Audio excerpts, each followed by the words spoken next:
Men say they know many things, but lo, they have taken wings.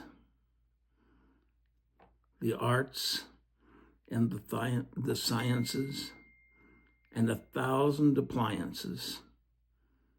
The wind that blows is all that anybody knows.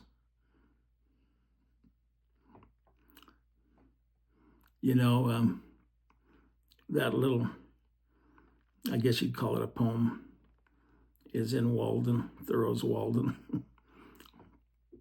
And for some reason, I remembered that after I'd read it.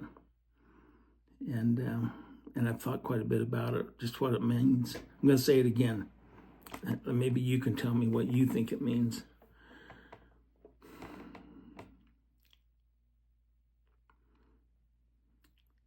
Men say that they know many things, but lo, they have taken wings.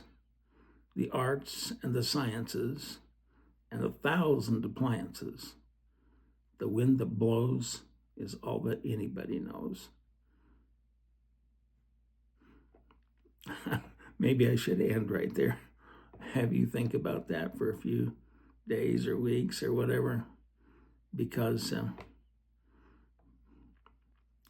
part of this whole YouTube venture that I've been on is to try to get you to analyze things a little closer and think. Like the Transcendentalists did, they had a connection with nature, and they believe in individualism and autonomy, and believe that if they thought things through, they could come up with a solution that was good, and they didn't necessarily have to march to the beat of somebody else's drummer, like Emerson said.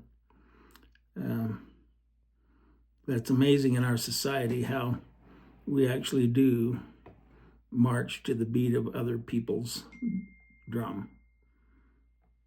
And it's once you become aware of it, you become aware of not only that society does it and has been doing it for a long, long time, but that we're heavily involved in it. And I don't think we've ever really stopped and paused and wondered and bought into it at ground level to the point that we think, well, this is right. Let me give you an example.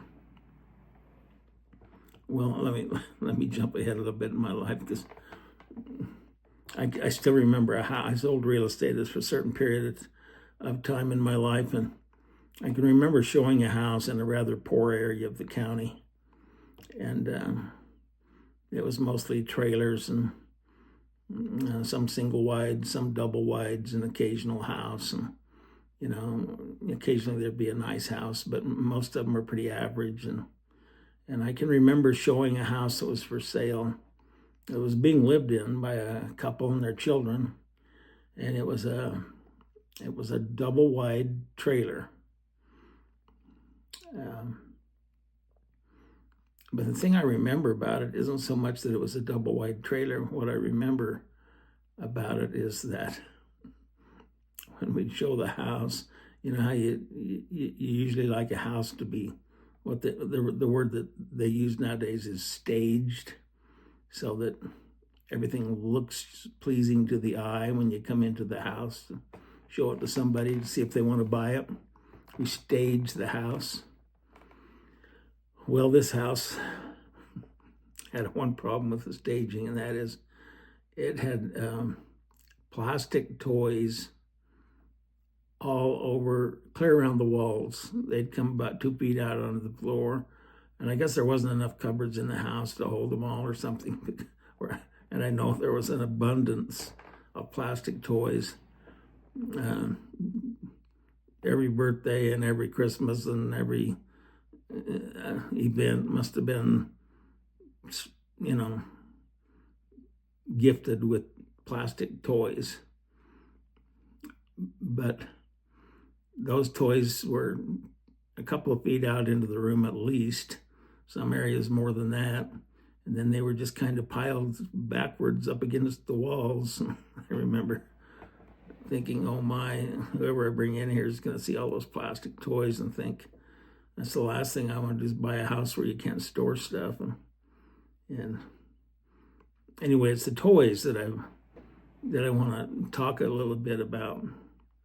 And I'm sure these people didn't have a lot of money, and that's the reason, most of the toys were plastic, because they're cheaper kinds of toys. But there was lots of them. And when I think back on that event and those plastic toys, it takes me back to my childhood. As you know, I was raised on a farm, and we didn't have, we didn't have a store that you can go buy a lot of that stuff in. A lot of the plastic stuff came later anyway, but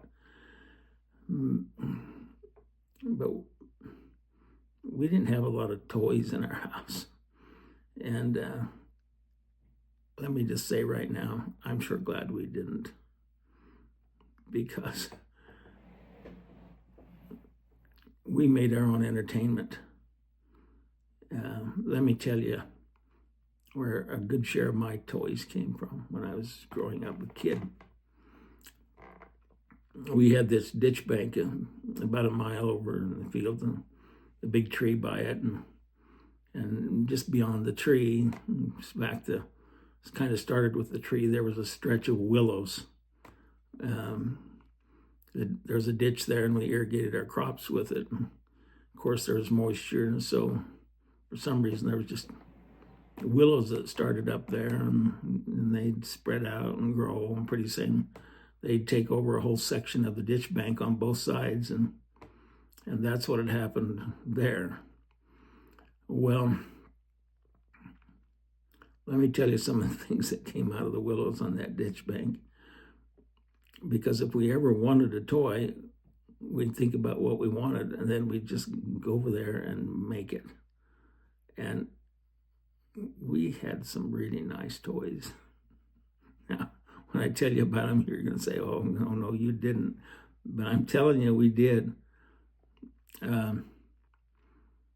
Those willows were, I don't know, about the size of one of my, maybe a half inch, one size of one of my bigger fingers or something like that, and maybe up a little bit larger.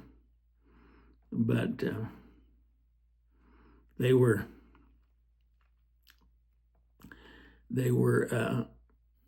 interesting because they usually grew quite straight. Occasionally there'd be variations.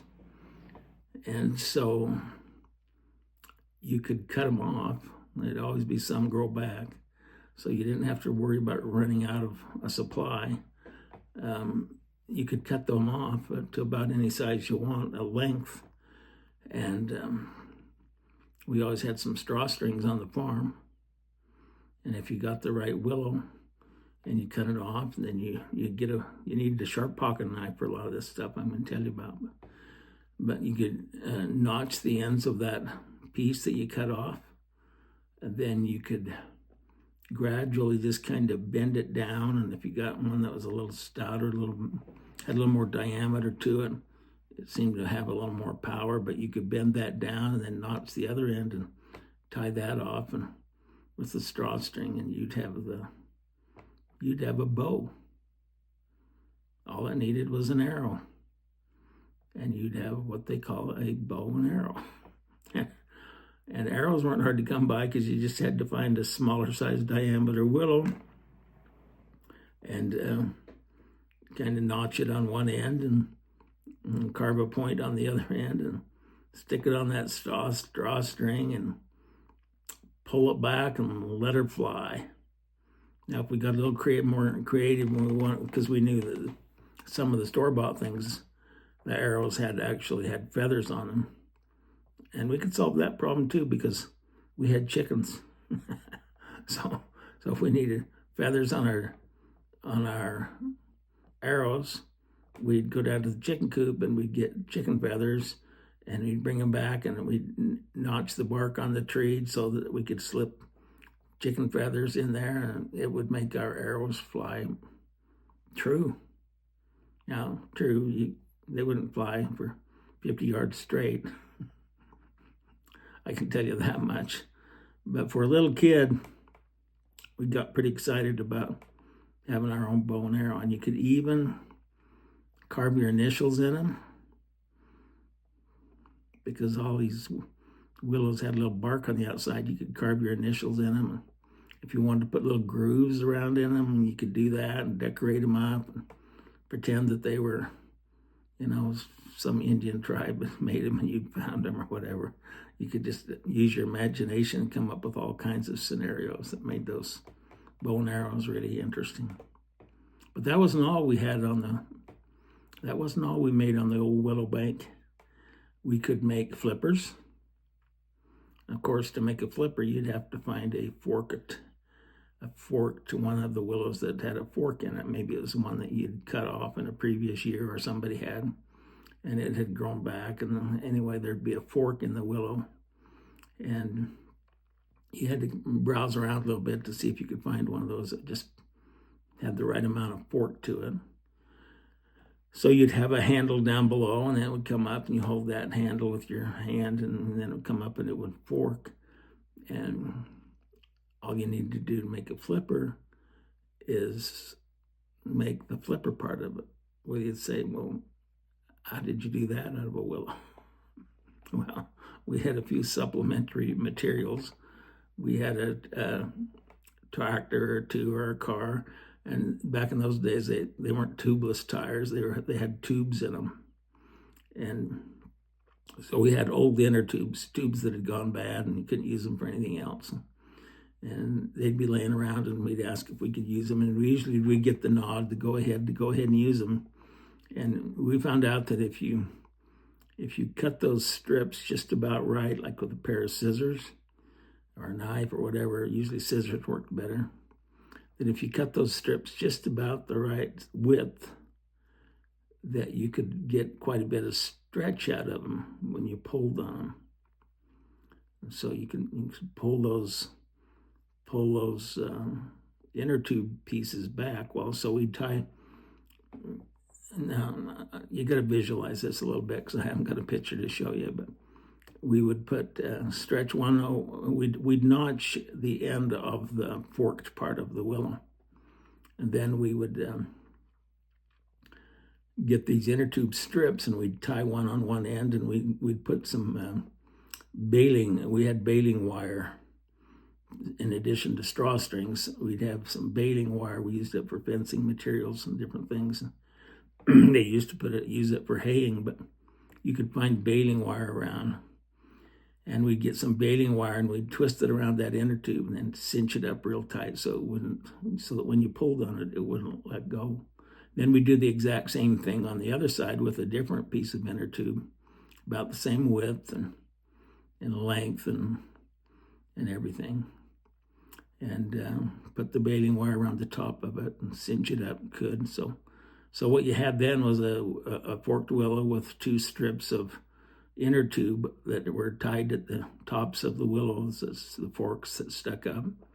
And then the other two pieces just dangled for right now until you got the last piece in. You had to have something that you could actually put some ammunition in and shoot it. And you may say, well, how'd you do that? Well, there was a way. The favorite way, if you could find it, is if you could go to the junkyard or maybe dig down in the closet if your mom saved that kind of stuff. Just ask her if you could find an old pair of shoes down there that she thought she was going to junk.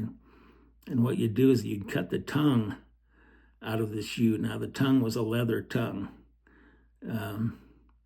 Not cloth like they make nowadays. They were leather tongues in the shoe, just underneath where you did the shoelaces up. And you'd cut the tongue out of the shoe, and then you'd make sure that it was thick enough that, anyway, you'd put a little hole on each side of the tongue that you cut out of the shoe, and attach the other end of the flipper through that little hole and then back to itself, and you'd cinch that up with wire real tight. And tighten it down, smash it so it wouldn't cut your hands when you shot the flipper. And then you do the same on the other side with the other side of the shoe tongue. So now you had a shoe tongue, and those shoe tongues were nice because there was usually a little indentation in them, and they were flexible, and you could pick out a nice little rock that just fit perfectly there. And you could pull back those flippers, and you could shoot birds and gophers and target practice and shoot tin cans and leaves off of trees. You name it, you could shoot anything. Now, we'd even been known to shoot each other, but we tried not to do it with rocks. If we ever did that, we'd put a little dirt clod in it, maybe, that would give you a little sting if it hit you. But so we had bow and arrows, and we had flippers, and we had spears. You could make a real nice looking spear. Get a piece and carve it so that it looked like it come right out of the Amazon almost. You think that maybe you could imagine them, a pygmy tribe or somewhere in there, they have a spear, and you put carvings in it and initials and little dots and all kinds of things that really dolled them up and made them look dangerous, I guess. And not just dangerous, but they were beautiful, they were pretty. We took a lot of pride in them. And then you'd get the pocket knife, and you'd sharpen one end of the spear, the larger end you'd sharpen. And if you come far enough up the shank of the willow way, you could get a pretty sharp point, and yet one not so flimsy that the first time it hit something, it would just ruin it. So there was a knack even to spear making. But once you had those spears, and we usually like to get those a little longer, it's kind of like throwing a javelin, you know, that kind of a spear. And they were fun to do. And we'd have contests with them, and we'd try to throw them at whatever we could find to throw them at. We usually didn't throw those at people because they were dangerous if you did. And we'd been warned, by the way. Our parents had seen some of our toys and give us warnings. And so anyway, that's what we did with the old Willow Bank. Another thing we did there is we would make whistles. Did you know that if you got a willow and there was just enough right sap under the bark, that you could loosen the sap and make a cutting in the bark, and then or in the willow, and then first you take the wiggle the sap or the bark so that it would come off in a whole piece off of the end of the what was going to be your whistle. And then you'd stick you get a pocket knife, and you make a little groove, and it was sharp on one end and slanted on the other. And then it would follow out, and if you followed it out to where the end of the whistle was, then you'd have a little place there that you could blow in. And if you want to Google it, there's probably still a picture of them. I don't know, though. I doubt it. They're probably way out of style. But who knows? You might be able to run across one. Anyway, there was a way to make a whistle out of a piece of willow. But my very favorite was to make a riding horse. And you may say, well, how do you make a riding horse? You mean like with 4 legs? No. That's pretty simple, actually. But I'm telling you, there's big time fun on a riding horse. Because you'd get one that was about your size, and you'd find a willow that had some shoots on it that was branched out at the top, and you'd cut it off and make sure that it was your size. And then if you're really lucky, you'd get one that was really quite branchy, all the way quite a ways of the way up, and you'd cut it off, and you start shaving off the branches, but you'd leave a few of them on right where a horse would have its mane.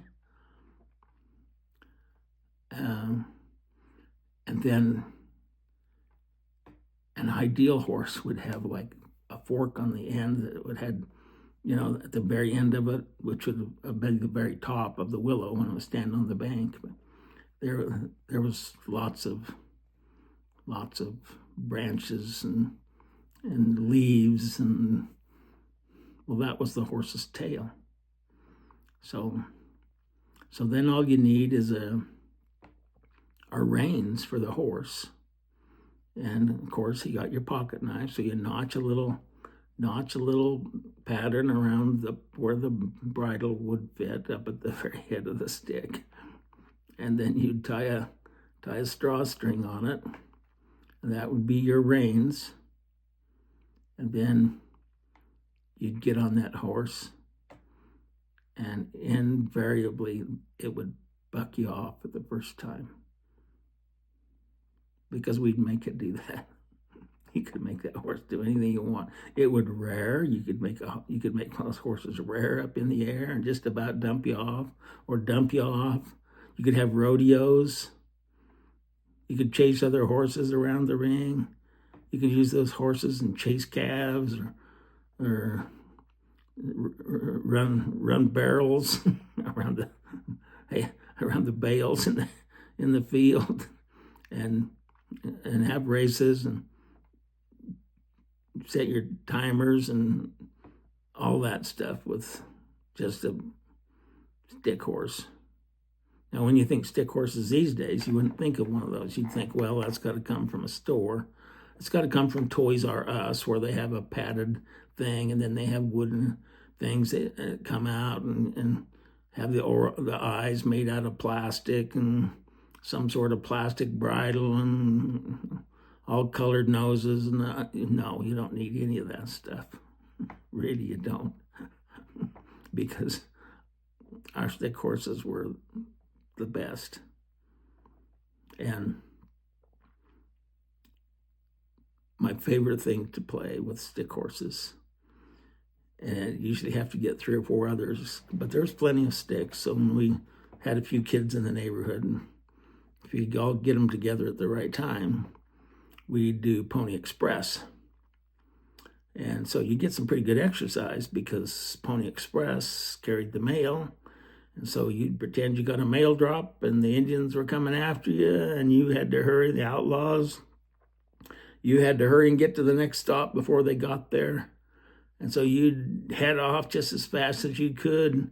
And when you got to the next place, why, either somebody else would be there to get the mail, or if you had to play by yourself, this is the way you do it. You just set the horses up so that you could drop your horse off and give it a rest, jump on the other horse, and take off just as fast as you could to the next horse drop station.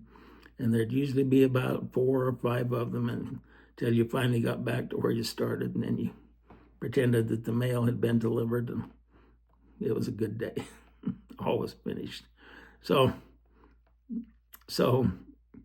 men say they know many things, but lo, they have taken wings.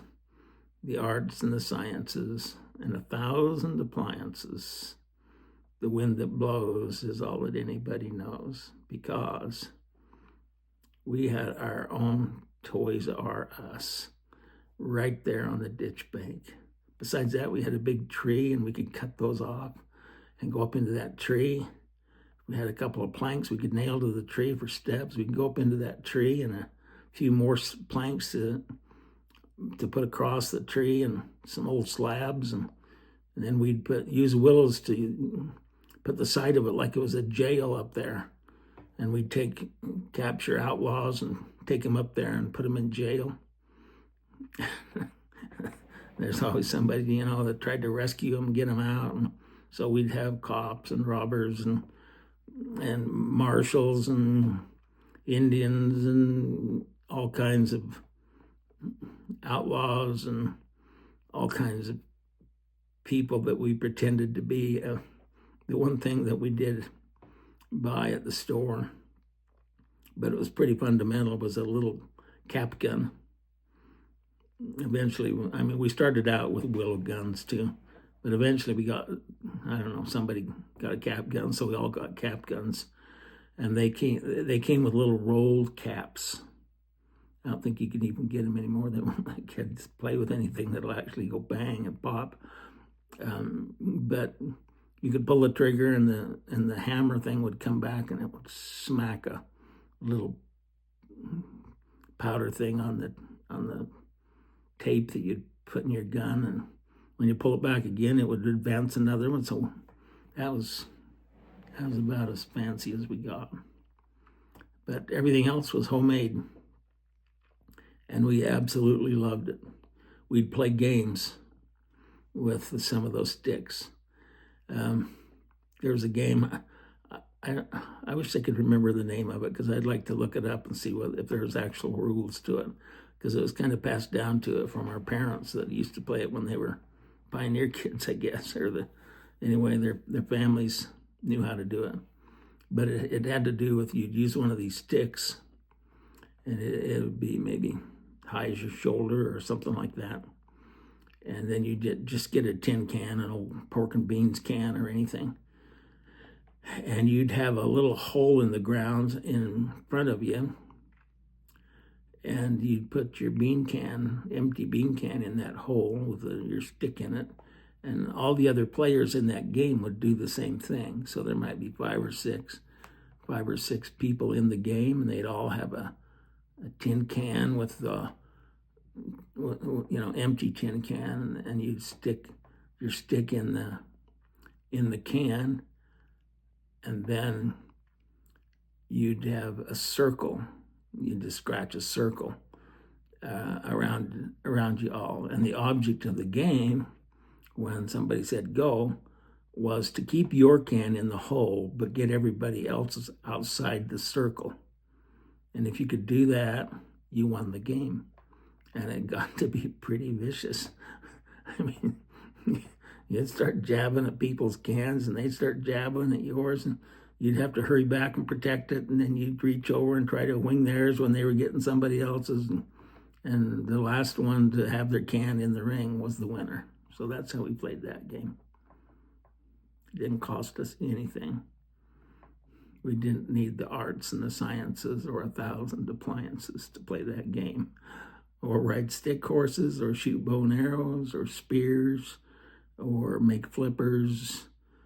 And the ultimate, this wasn't a game playing, but if while you were over on the bank, there was another place that we'd go to that had big tall willows, and that's where we'd go for the fishing poles.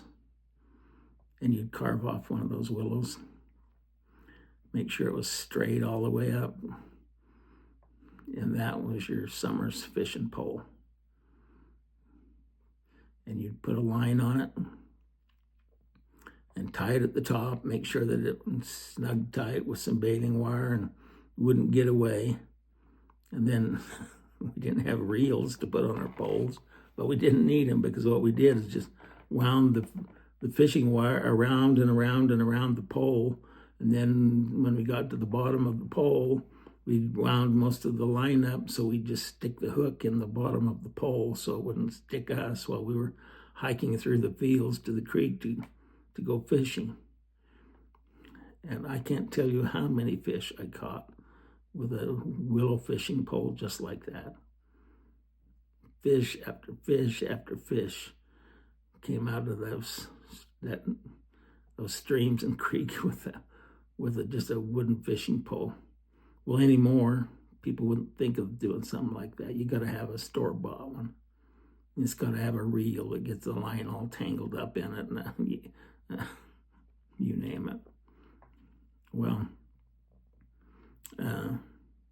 I'll probably mention it again sometime, but Thoreau said this. In fact, I know I'll bring it up sometime, because there's other things that it applies to, but he said, a man is rich in proportion to the number of things that he can afford to let alone. In other words, we're back to his old motto, just simplify. And I honestly think I had more fun with the toys I made off of that fishing, or off of that ditch bank, and had with that fishing pole all the store-bought stuff you could ever imagine to buy and stack up against the walls when there wasn't a place to put it. Because if you lost it or left it out in the rain or broke it, you knew how to get another one and where to go to get it. And so that's part of transcendentalism. That's part of being independent in your thinking. Instead of saying, oh, so-and-so bought his little boy or little girl a fishing rod and reel, and so I got to get mine one, and everybody tries to imitate everybody else, and all of a sudden you got all these fancy toys laying around the house, and I don't think they enjoyed them as much as I did my toys right off the ditch bank. And besides that, I got an art class while I was doing it because I got to practice my artwork on all that stuff, and I got to think about how to do things if I wanted to have a little ingenuity. I can remember making some snares for squirrels and bending the willows down and putting a wire around their holes so that when they come out, we could snare them and different things. There's just no end to the imagination you can come up with if you train yourself to imagine. But if it's all handed to you and you don't have to do any of that, then not only are you poorer, but you're dumber. Maybe that's a bad way to put it. People are going to think, oh, he just called me dumb. But I didn't. I'm just telling you the way it was, and it wasn't a bad way. There was a lot of good that came out of just simplicity, simplicity, simplicity.